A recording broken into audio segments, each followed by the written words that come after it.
Okay. Oh, Welcome to your Daily Notes. My name's Robert. There's Susan, who's leaning forward.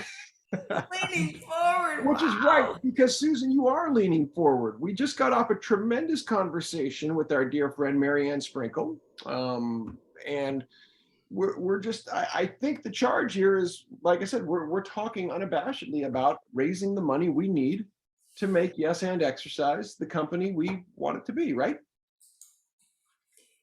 We need money. Yeah. This is not an idea. This is a manifest, real thing that brings joy to people, that improves quality of life of everybody who's come joined any of your programs. And for them to continue, we need money. We are just at the beginning of our reality as a nonprofit where money can become a tax deduction. Here. And so let's talk. Yeah, it's a fair thing to put out there, because I've been in, the nonprofit space gently for about 18 years, originally with Marianne Sprinkle and her use of the 501c3 from then the National Parkinson Foundation for Boys of Summer. Not a charitable project. However, we were working within, getting to learn the inner workings of it.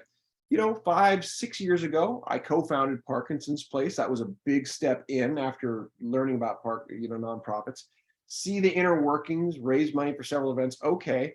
And then you and I had this conversation about 2 years ago about, so what is Yes and Exercise as a company, right? We were starting to see what it was as, play. That was even before day one PD Superheroes. Yeah. But what does it mean? How do we put this out there, and how does it exist? And we had that conversation, and now that we've landed on it as a nonprofit, this is part of it. This is the stepping into fundraising. And you've told me you're not always comfortable with that side of it, and that's totally fair. It sounded like today you felt a little bit of stoke based on Marianne, who's a master fundraiser, or as she put it, her acronym was a BTFR, a big time fundraiser. Time fundraiser. Yes. Talk to me. Well, I think partly it does start from that conversation we had a couple years ago, because you didn't know what form at that point Right. you wanted this enterprise to become.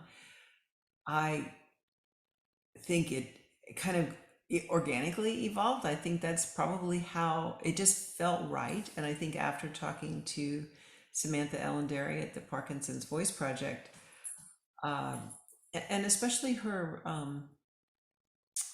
success with a pay it forward approach with one big fundraiser to make things possible for her company, that seemed possible to you. And the pay it forward component of it is, it's so appealing, it's so big, and that has always really worked for me, but it didn't get me to the place that I feel like I am right now, which is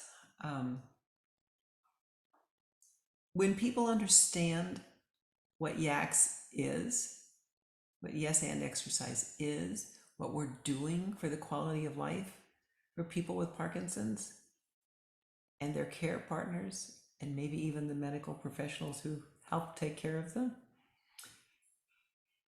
it will feel good to be able to support that. And we need to help them understand that. We need Right. to bring it to their awareness. So we need to go sit in people's living rooms and go to ball games with them. And Well, we're promoting your favorite word, which is play. I mean, we're putting that space into activation and letting people know that you said leaning into laughter, so important. What's a laugh worth? What is it worth financially to have the relief of you heard me, I heard you, and I liked what I heard, and I liked that you heard me. oh, What is that worth? You wow. know?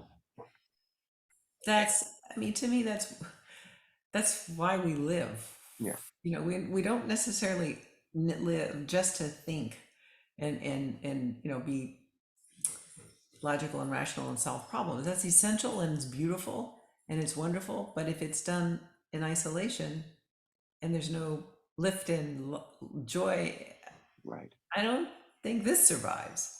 Well, I think this Brene Brown, our dear friend, said it best, I think. She said, "We like to think that we are logical beings who occasionally feel, but the truth is, we are emotional beings who occasionally think."